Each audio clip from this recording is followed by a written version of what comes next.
Some nights don't ask for sleep. They ask for witnesses. My name is Luisa, and I've never liked silence. Maybe that's why I live above a street that never rests. Scooters, laughter, the hum of Rome breathing through open windows. But that night, the noise faded into something else. Music.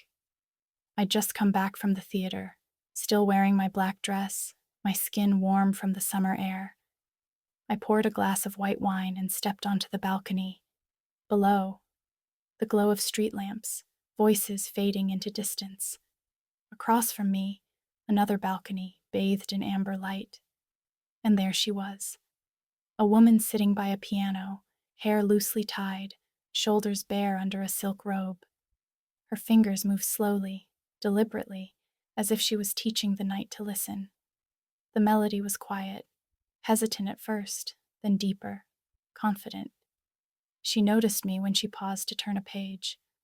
Our eyes met, across the gap of two balconies, two lives. I raised my glass in a small, silent toast. She smiled, just barely. "Do you always play this late?" I called softly. "Only when I can't sleep," she answered. Her voice carried like a low note from the piano itself, warm, imperfect, human. We spoke for the first time then, about the heat, the noise, the way Rome feels alive even after midnight. She told me her name was Marina, that she'd been rehearsing for her final concert. I didn't ask why it was final. The night thickened around us.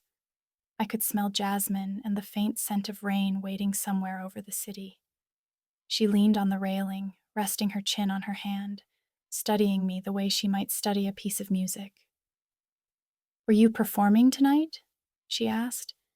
"Just watching," I said.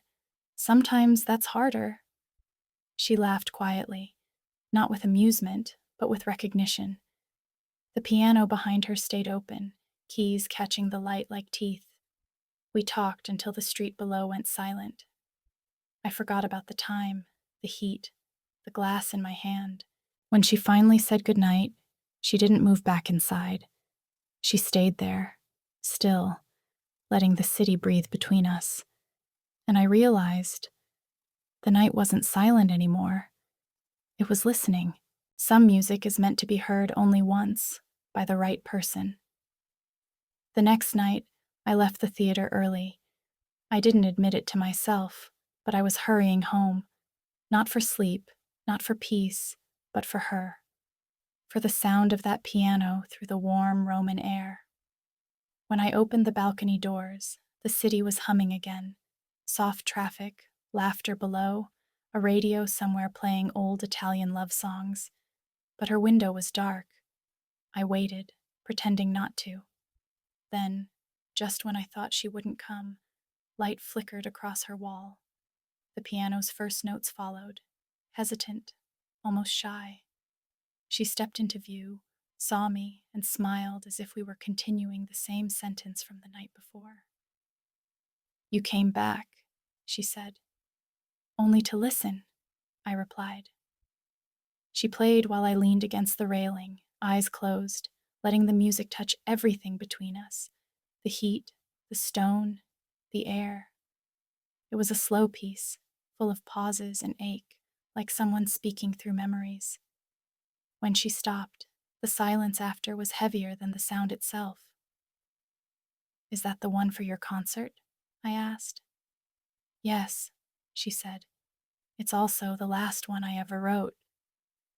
"Why stop?" She looked at me for a long time, then said quietly, "Because the person I used to write for isn't here anymore." I didn't know what to say, so I didn't. The city filled the space for us. Distant horns, footsteps, a church bell marking midnight. Finally, I whispered, "Then play for me tonight." She hesitated, and then smiled, a small, grateful thing. The melody began again, but slower, softer, almost like a confession. I didn't move. Every note felt like a word she didn't dare speak. When the music ended, she stood, resting her hands on the balcony rail. The distance between us was maybe 6 meters, but it felt smaller than breath. I don't usually let anyone hear my unfinished pieces, she said. Then maybe it wasn't unfinished, I answered. She laughed, quietly, tenderly, and for a moment I thought she might cry. Below, the city kept moving, oblivious to two women who had stopped time for a while. When the last light went out, she whispered across the warm darkness, "Tomorrow. Same time?" "Tomorrow," I said. And then, silence again. But this time, it sounded like music.